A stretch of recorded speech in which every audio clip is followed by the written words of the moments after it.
그 크리스마스를 축하하는 분위기가 사라져가고 있다는 거예요. 세상이 혼란스럽기도 하고, 그리고 사람들이 관심도 별로 없기도 하고, 너무너무 지금 캐롤도 잘 들리지 않을 정도로 침체되어 있습니다. 침체되어 있습니다. 그 미국의 트럼프가 갑자기 보수 그 후보가 돼가지고 깜짝들 놀랐잖아요. 근데 그 선거를 두고 뭐라고 하느냐? 메리 크리스마스가 승리한 선거라고 그렇게 얘기합니다. 왜 그러냐면은 미국에서 메리 크리스마스라고 부르지를 못해요. 최근까지 부르지 못했습니다. 왜냐하면 메리 크리스마스가 기독교만 숭배하고 다른 종교는 다 무시하고 핍박한다. 그리고 그 차별한다. 그래가지고 메리 크리스마스를 못 불렀어요. 해피 헐로데이지. 좋은 휴일이라고. 크리스마스 의미를 다 빼버리려고 그렇게 노력했습니다. 그래서 하도 뿌리난 보수 기독교인들이 다 트럼프 찍어버렸다. 그래서 메리 크리스마스가 승리했다라고 얘기를 합니다. 어쨌거나 여러분, 우리나라도 그렇게 미국처럼 메리 크리스마스가 멀어질 날, 핍박받을 날이 멀지가 않았습니다. 그렇지 않아도 기독교 뭐 여러 가지로 비난받잖아요. 우리들이 못한 부분도 있지만 어쨌거나. 그런데 여러분, 그런 시대적인 상황이 올지라도 여러분들의 마음 가운데는 예수님께서 이 땅에 오신 것이 기쁨이 될 수 있기를 축복을 드립니다. 그 누가 메리 크리스마스 하지 말라고 할지라도 마음속 기쁜 곳으로부터 저절로 메리 크리스마스가 나올 수 있는 여러분들 되시기를 바랍니다. 그러기 위해서 이제 여러분들에게 축복드리는 게 있습니다. 무엇이냐면은 여러분들이 교회 나왔으면 왜 내가 크리스마스가 기뻐해야 되는지 알 수 있기를 바랍니다. 이거 너무나 당연한 얘기인데 제가 이 말씀을 드리는 이유는 교회 오래 다녔다고 하면서도, 교회 내가 예수님을 안다고 하면서도 크리스마스가 그렇게 기뻐지질 않아요. 크리스마스가 별로 기대가 안 돼요. 왜 그런 줄 아세요? 여러분들이 예수님의 은혜를 마음 가운데 많이 느껴보지를 못해서 그렇습니다. 평소에 예수님의 은혜가 너무 크다는 것을 아는 사람은, 평소에 예수님께서 나에게 해주신 게 너무나 많다는 것을 아는 사람은 이 예수님의 생일이 너무너무 기다려지는 거예요. 이 예수님의 생일이 너무너무 기뻐지는 거예요. 마치 여러분의 자녀의 생일이나 여러분의 배우자의 생일이 기다려주고, 아유 그날 어떻게 축하할까, 내가 계획을 세우는 것처럼 이 날이 그런 날이 되어야 되는데 마음 가운데 기쁨이 별로 없으니까, 마음 가운데 별로 은혜를 못 느끼니까 이 날이 기다려지지 않고 기뻐지지를 않는 겁니다. 그래서 여러분, 저는 소망합니다. 그리고 축복드립니다. 여러분의 마음 가운데 예수님 만난 그 경험이 충만해져서 크리스마스가 저절로 기뻐질 수 있기를 축복을 드립니다. 크리스마스 캐롤만 불러도 눈물이 나는 여러분들 되실 수 있기를 바랍니다. 무슨 주책이야? 주책이 아니에요. 그건 마음속에서 그런 기쁨이 있기 때문에 저절로 그렇게 될 수가 있습니다. 살아계신 하나님의 은혜가 여러분들 가운데 머문다면은 크리스마스가 그냥 지나가는 날이 아니라, 매면 있는 날이 아니라 정말 그날, 내가 너무너무 기뻐해야 될 그날로 변화될 줄 믿습니다. 여러분들 마음 가운데 그 은혜가 넘쳐날 수 있기를 축복을 드립니다. 기대가 되기를 축복을 드립니다. 기다려질 수 있기를 축복을 드립니다. 여러분들이 먼저 은혜를 경험하실 수 있기를 바랍니다. 우리 여러분 옆에 분들에게 다시 한번 격려하도록 하겠습니다. 크리스마스 좋은 날입니다. 메리 크리스마스. 예, 여러분들 이렇게 하면서 여러분들이 영혼 또 밝아질 줄 믿습니다. 오늘 제가 이 말씀을 준비하면서 이 기쁨을, 또한 그 이유를 나눌 수 있기를 바랍니다. 왜냐하면 오늘 우리가 읽었던 구절이 바로 예수님께서 우리 가운데 오셨던 그 날을 제대로 설명해 주고 있습니다. 또 왜 우리가 기뻐해야 되는지 그것을 알려주고 있습니다. 어디 말씀을 보시냐면 누가복음 2장 7절 말씀입니다. 누가복음 2장 7절 말씀 같이 한번 봉독합니다. 시작.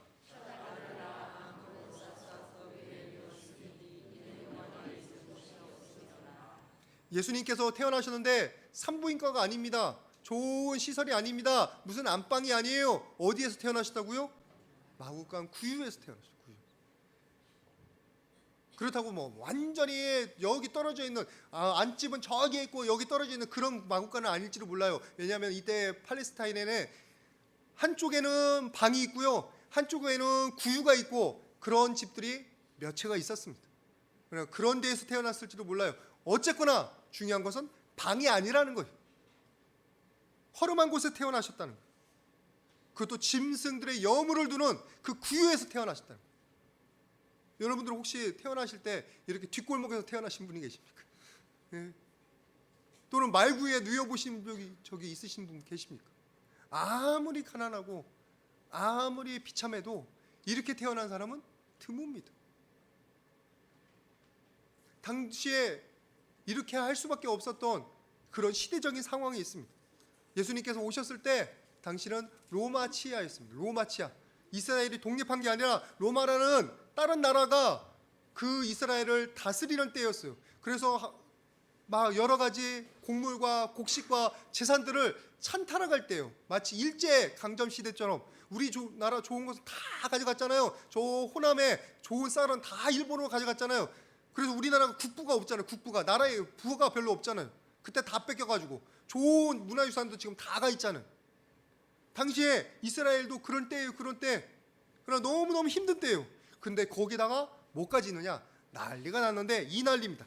누가복음 2장 3절 말씀. 모든 사람이 호적하러 각각 고향으로 돌아가매. 지금처럼 바로 동사무소가 옆에 있어서 내 호적을 거기다 하면 되는 게 아니었어요. 어떻게 해야 되느냐? 자기 조상이 있는 그 고향의 땅으로 갔었어야 되는 거예요. 거기서 내 이름 밝히고 거기서 내가 누구누구 자손이고 그런 것들을 호적해야만, 그리고 다 그 호적 정리를 해야만 되는 그런 상황이었습니다. 그렇지 않아도 모든 걸 다 뺏겨서 사람들이 유린하고 곳곳에 강도가 생겨나는 그런 때인데 이런 난리까지 나는 거예요. 모든 사람이 다 움직이는 거예요. 여러분 이제 추석 설날이 가까우는데 설날 때 우리나라 난리가 나잖아요. 도로 한번 나가면은 도대체 움직이질 못합니다. 도대체. 그래도 그 사람들에게 희망이 있어요. 왜냐하면 고향 내려가면 잘 곳은 있어요. 낑겨 잘지영정 부모님들하고 또 형제 자매들하고 낑겨 잘지영정 잘 곳은 있어요. 근데 지금은 이 요셉은, 예수님의 부모님은 그러지를 못했단 말이에요. 그러죠. 그곳에 친척이 있는 것도 아니에요. 그렇다고 돈이 많아가지고 어디 가가지고 그냥 내가 돈이 있으면 이만큼 있으니까 방 좀 하나 내주시오. 그런 부자도 아니에요. 이 얘기를 하니까 제가 생각나는 게 있습니다. 뭐냐면은 저희 가족이 정말 큰 맘 먹고 퀘벡이라는 곳으로 여행을 한 적이 있습니다. 진짜 예쁜 곳입니다. 언제 한번 여러분들 정말 한번 거기를 보면은 너무너무 예쁜 곳이에요. 근데 딱 갔는데 난리가 난 게 너무 많은 사람들이 여행을 온 거예요. 그래서 방이 없어요. 방이. 호텔마다 방이 없어요. 어디 겨우 찾아갔는데 방이 10만 원이 넘어요. 조그만 방인데 10만 원이 넘어가지고 아유 안 되겠다 딱 나와서 어떻게 할까 고민하고서 그래도 여기라도 한번 가야 되고, 그리고 들어갔더니 이미 방이 나갔어요. 그래서 방이 없이 그날 온 가족이 그 차에서 잤어요. 차에서. 그래서 제가 이해가 돼요. 이해가. 사람들이 너무 몰리면은 돈이 있어도 방을 못 구할 판인데 돈이 없으면 어쩌겠습니까? 더군다나 첫 번째 아들을 낳아야 되는데, 첫 번째 아들이 태어나게 됐는데 방이 없는 겁니다. 이런 상황이 지금 예수님에게 태어난 겁니다. 이런 상황이 지금 예수님이 태어난 그 당시의 상황이에요.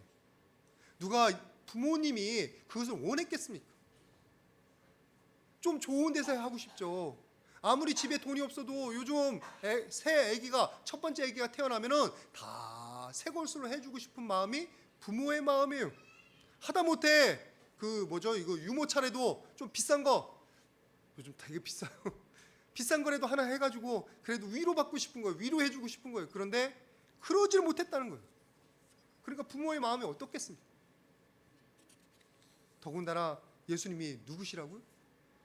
하나님의 아들이셔. 이 땅에 구세주로 오십니다. 근데 그분이 그런 비참한 상황 가운데 있었다는 거예요. 여러분들이 만약에 중요한 분이 오신다면 여러분들 그분 대접 안 하겠습니까? 요즘 총리분이 이렇게 여기저기서 예우를 받으려고 했다가 막 말이 많고 막 그러잖아요. 그런 예우 문제가 아니에요. 이거는 죽고 사는 문제예요. 아기가 태어났어요. 좀 깨끗한 곳에 태어났어야 되는 거예요. 그런데 말구유에 태어난 하나님의 아들이신 이 정도로 얘기했으면 제가 왜 이렇게 길게 얘기했는지 여러분들 이해하실 겁니다. 예수님께서 너무너무 비참한 곳에 대접받지 못하고 환영받지 못하고 태어나셨다는 거죠. 왜 그러셨어요? 하나님의 아들이신데, 이왕이면은 이 땅까지 내려오실 때 왕관은 아니라고 하더라도 좀 돈 많은 곳이나 아니면 여유 있는 곳이나 하다못해 이런 난리가 아닌 좀 여유로울 때 태어나시지, 왜 하필이면은 이렇게 난리가 나고 이렇게 엉망인 때 태어나서 그것도 말구유에 누이시게 되었을까? 제가 묵상해봤습니다. 근데 한 가지밖에 생각이 안 나요. 뭐냐면은 이만큼 낮고 낮은 곳에 있는 자들에게 위로 주시기 위해서라. 예수님께서 저 높은 곳에서 이 땅에 내려오신 것도 우리를 구원하기 위해서 내려오셨어요. 그런데 이왕에 내려올 바에 어떻게 내려가시냐? 더 깊숙한 곳까지, 더 어두운 곳까지, 더 비참한 곳까지 일부러 내려오신 겁니다. 그 버림받았다고 생각하는 사람, 그늘에 거한다고 생각하는 사람, 나는 외롭다고, 나는 이 세상에서 버려졌다고 생각하는 사람, 나는 이 세상에 잊혀졌다고 하는 사람들을, 그 사람들까지 예수님이 이런 곳에서 태어나셔서 위로받으라고, 나한테도 관심이 있으시네, 위로받으라고, 그것까지 내려가셨다는 사실. 베드로전서 3장 19절 말씀에 뭐가 나온 줄 아십니까? 그가 영으로서 옥에 갇혀있는 자들에게 말씀을 선포하셨다고 했어요. 심지어는 죽음 이후까지 주께서 내려가셨던 것까지 얘기를 하고 있어요. 예수님께서 어디까지 내려가시냐? 가장 낮은 곳까지 내려가시는 것을 당연하게 여기셨다는 거예요. 당연하게. 누구 때문에요? 그 가운데 있는 사람들 때문에. 그 가운데 버림받았다고 생각하는 사람들 때문에. 외로운 사람들. 제가 이 앞에서 말씀 준비하고 기도하는데 제가 너무너무 감사한 거예요. 왜냐하면 저도 깊숙한 가운데 숨어있던 사람이에요. 저도 제 가면 가운데 너무너무 어두운 가운데 숨어있던 사람이어서 예수님께서 그 가운데 찾아오지 않았었다면 저는 예수님의 빛을 보지를 못했습니다.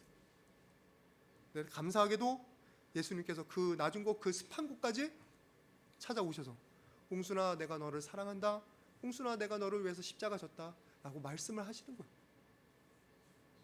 그 은혜 때문에 제가 지금 이 길을 걷고 있는 거예요. 그리고 그 은혜가 바로 여러분의 것인 줄 믿습니다. 아무 희망이 없다고 생각하는 사람, 세상에서 주목받지 못한다고 생각하는 사람, 말구유보다 더 하겠습니까? 이런 난리보다 더 하겠습니까? 더군다나 예수님께서 소년이 될 때 이미 아버지를 잃었어요. 소년 가정이에요. 그리고 어디서 자라나셨어요?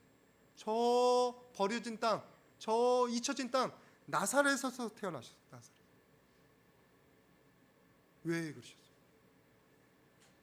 그런 사람들까지 만지시기 위해서, 그런 사람들까지 깨닫게 하기 위해서, 그런 사람들까지 붙잡아 주시기 위해서 그렇게 하셨다는 거예요. 여러분들이 혹시나 나는 버려졌다고, 나는 너무너무 어두운 곳에 있다고, 나는 비참함에 있다고, 나보다 더 운이 없는 사람이 누구냐고 말하실 분이 계십니까?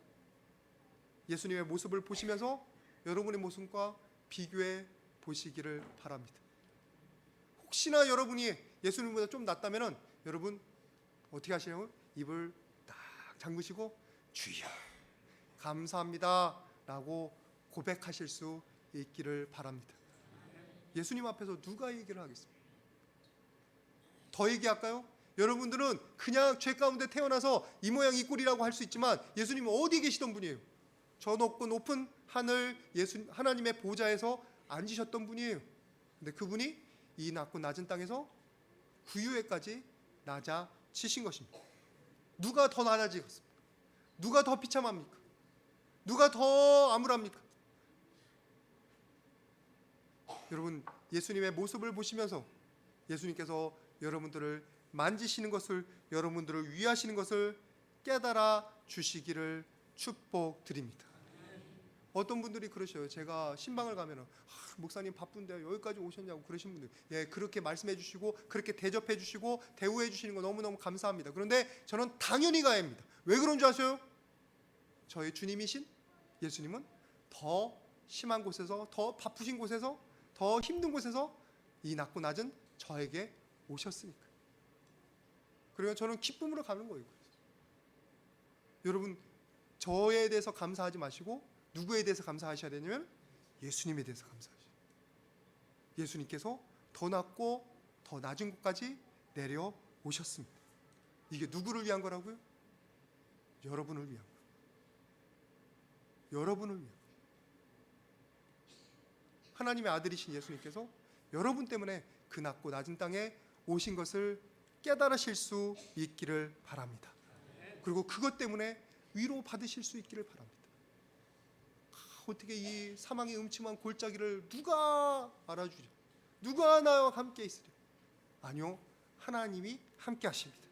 예수님께서 함께 하십니다. 이 크리스마스가 바로 그런 날인 것을 여러분들이 깨달으실 수 있기를 바랍니다. 우리 서로에게 한번 축복하겠습니다. 하나님도 음지를 사랑하십니다.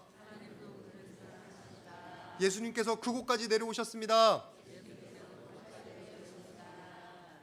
어떤 분들은 그러실 겁니다. 맨날 예수님께서는 그렇게 못난 사람만 사랑하시냐고, 좀 잘난 사람들은 어떻게 하냐고, 좀 똑똑한 사람들은 어떻게 하냐고, 그 사람들 버리셨냐고. 예, 그 사람들도 도움이 필요합니다. 그 사람들에게도 다가가십니다. 근데 문제는 풍요로운 사람들은 갈급함이 별로 없어요.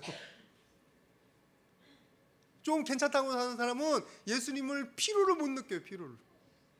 그들이 진짜 진지하고 마음 가운데 갈급함이 있으면 예수님께서 만나 주실 줄 믿습니다. 심령이 가난한 자는 복이 있나니 천국이 저희 것입니다. 예수님께서 그들에게 찾아가 주실 줄 믿습니다. 또 어떤 분들은 그러십니다. 예수님께서 그냥 이렇게 낮은 곳까지 내려오셔서 위로만 하고 끝나는 거냐고, 위로로 모든 게 되냐고. 예, 위로로 모든 게 되지 않습니다. 심리적으로 위로만 한다면 그걸로는 불완전합니다. 그래서 여러분들 아시죠? 공산주의가 뭐라고 하냐고, 종교를 아페린을 하는 이유가 이거예요. 심리적으로만 위로한다고, 아무것도 해결해 주지 않는다고. 그런데 여러분, 예수님의 모습을 잘 깨달으시길 바랍니다. 예수님께서는 그 낮은 곳에 오셔서 심리적인 위로만 주려고 그 낮은 곳에 오신 게 아니에요. 우리에게 대안을 주시려고, 우리에게 희망을 주시려고, 우리에게 소망을 주시려고, 우리에게 나아가는 길을 보여주시려고 그곳까지 내려오신 것입니다. 어디 말씀을 보시냐면 사도행전 10장 38절 말씀 한번 보십시오.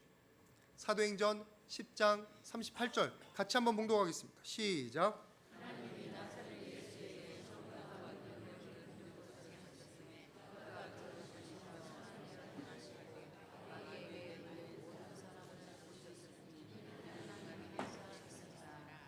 예수님께서 지금 엄청난 일을 하십니다.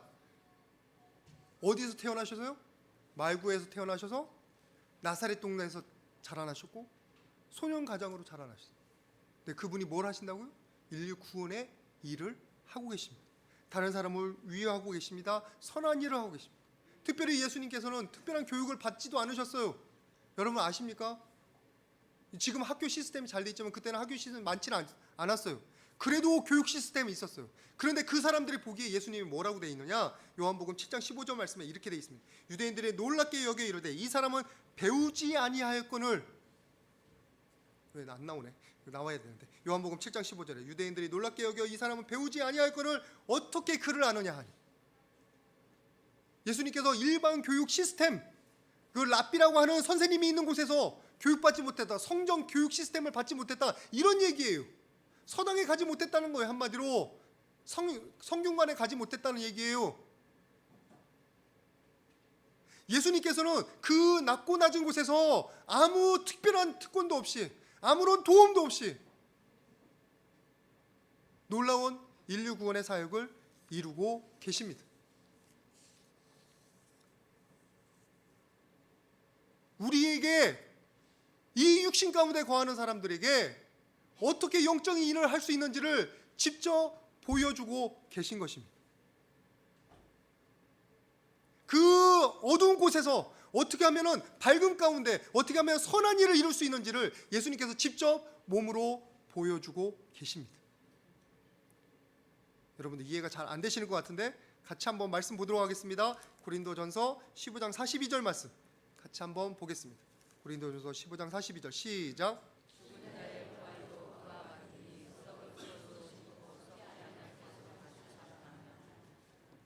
지금 예수님께서 우리에게 보여주신 것은 이 썩어질 육체 가운데서 예수님이 똑같이 거하시면서 썩지 않을 아름다운 열매를 어떻게 맺는지를 보여주셨어요. 우리는 그 길을 따라서 따라가면 되는 거예요. 맨 처음에 잘 모르는 거지, 맨 처음을 잘 못하는 거지, 첫 번째 사람이 길을 뚫어놓으면 우리가 그 길을 따라가면 되는 거예요. 길이 없는 곳에는 맨 처음에 길을 내는 사람이 최고예요, 최고. 그 당시에 모든 종교 지도자들이 타락했고 모든 사람들이 희망이 없을 때 예수님께서는 그 가운데서 희망의 일을, 소망의 일을 이루어내고 계십니다. 여러분들께서 그 귀한 은혜를 깨달으실 수 있기를 바랍니다. 소망이 없는 우리에게 오셔가지고 똑같은 모습으로 오셔서 그 소망을 어떻게 이루는지를 보여주고 계시는 거예요. 여러분들 혹시 지금 이미 절망하고 계십니까? 아, 나는 도저히 안 돼. 난 이대로 안 돼. 난 죄악 가운데 있을 수밖에 없어. 아니요, 그것은 거짓말입니다. 여러분의 생각입니다. 여러분들이 영적인 파워를 모르고 영적인 세계를 모르고 하나님의 은혜를 몰라서 그런 소리를 하고 계시는 거예요. 아니요, 하나님께서는 예수님을 통해서 우리에게 그 모든 한계를 어떻게 벗어나는지 보여주십니다. 말씀 한번 같이 보겠습니다. 어디 말씀이냐면은 요한복음 17장 21절 말씀 같이 봉독합니다. 시작.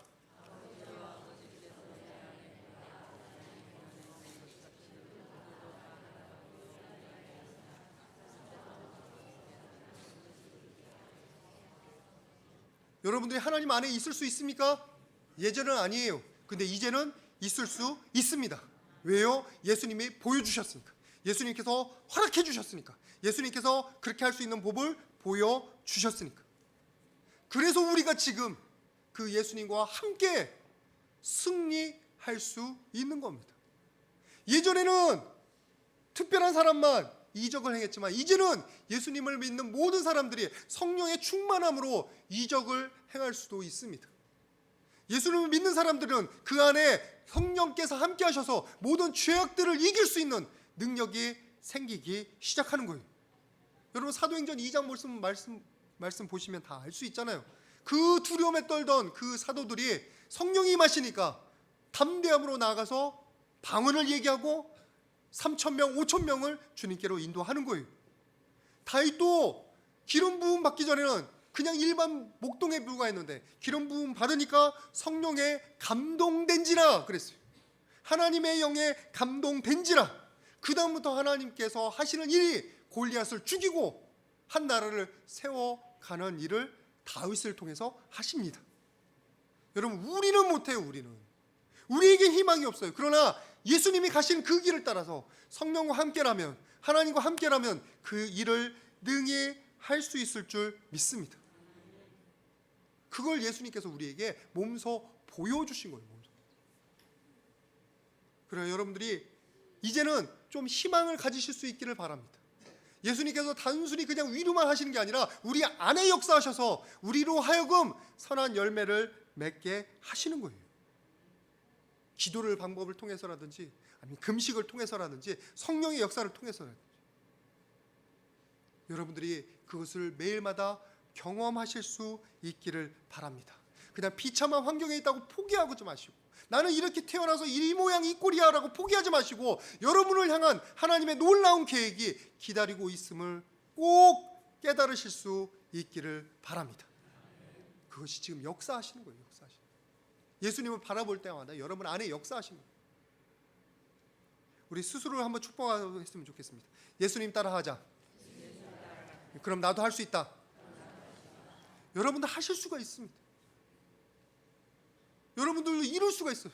성령의 열매를 이룰 수가 있단 말이에요. 성령의 9가지 열매뿐만 아니라 하나님의 놀라운 영광의 일들을 이룰 수가 있단 말이에요. 예수님을 따라가다. 그것이 예수님께서 말구유에 태어나신 두 번째 이유. 또 말씀 한 가지 보겠습니다. 어디 말씀이냐면은 누가복음 2장 11절 말씀 보십시오. 누가복음 2장 11절 말씀 같이 한번 봉독하겠습니다. 시작.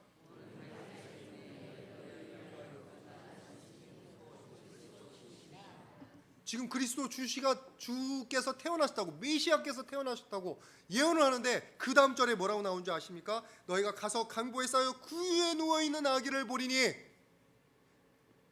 메시아의 표징이 뭐예요? 구유에 누워있는 거예요. 그래, 구유에 누워있다는 것은 결국 뭐냐면은 하나님께서 십자가의 역사를, 구원의 역사를 이미 예수님의 구유에서부터 시작하고 계시다는 것을 보여주고 계십니다. 예수님의 역사가, 예수님의 구원의 역사가 바로 구유에서부터 시작되고 있는 거예요. 아기 때부터, 그 비참한 곳에서부터. 예수님께서 왜 왕가에 안 태어나시고, 왜 부자에서 안 태어나시고, 그 낮고 낮은 땅에서 태어나셨을까요? 바로 예수님께서 십자가의 길을 걸어야 됨을 이미 구유에서 보여주고 계셔요. 희생의 길을 걸어가야 되는 것을 거기서 보여주고 계시단 말이에요. 사탄 마귀가 예수님에게 옵니다. 예수님을 시험합니다. 그 40일 금식 다음에. 그때 뭐라고 하는 줄 아세요? 이렇게 얘기합니다. 만일 내게 엎드려 경배하면 이 모든 것을 내게 주리라. 이게 무슨 얘기인 줄 아세요? 사탄이 나한테 쉽게 엎드리기만 하면 내가 너 원하는 거 권세 주고 사람들도 주고 다 줄게. 쉬운 방법이에요. 쉬운 방법. 근데 예수님께서 그 사단의 유혹에 이렇게 말씀하십니다. 그 마태복음 4장 10절 말씀 같이 한번 봉독하겠습니다. 같이 시작.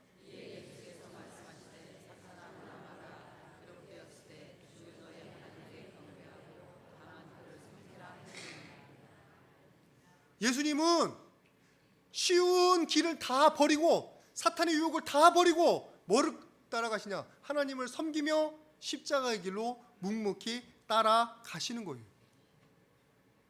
그 길이 옳은 길이니까. 그 길이 생명의 길이니까.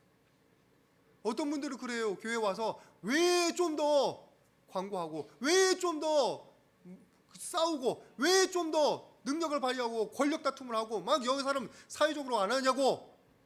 교회가 가야 될 곳은 높은 곳이 아니라 낮은 곳인 줄 믿습니다. 없는 사람들한테 가고 섬기는 자세로 가고. 왜요? 우리 예수님이 그렇게 하셨기 때문에. 부자 되는 게 중요한 게 아니라 바르게 가는 게 중요한 거예요. 바르게. 교회가 많아지는 것보다 더 중요한 것은 바르게 한 영혼을 귀하게 여기면서 한 걸음 한 걸음 나아가는 게 더 중요합니다. 예수님께서 그 길을 걸으셨어요. 한꺼번에 모든 사람 다 모으면 얼마나 쉽겠습니까? 그렇게 하실 수 있는데 안 하신 거예요. 안 하신 거예요. 말씀을 마무리합니다. 오늘 예수님께서 구유에 오신 게 여러분 모두에게 축복이 되시기를 바랍니다. 그 낮은 곳까지 임하셔서 여러분들을 만지시는 거예요. 그 낮은 곳까지 임하셔서 그 곳에 처해 있는 여러분들에게 희망이 되어주시는 거예요. 그 어두움을 탈출할 방법을 보여주고 계시는 겁니다. 오늘 하루 여러분들이 그 은혜를 경험하시고 묵상하실 수 있기를 바랍니다. 여러분들의 마음 가운데 그 예수님이 넘쳐날 수 있기를 바랍니다. 여러분들을 지금 보고 계시고 지금 함께 하시기를 원하시는 그 예수님을 오늘 영접하시고 경험하시는 귀한 하루 되시기를 주님의 이름으로 축복드립니다. 우리 같이 기도하겠습니다. 거룩하신 아버지 하나님, 우리를 위해서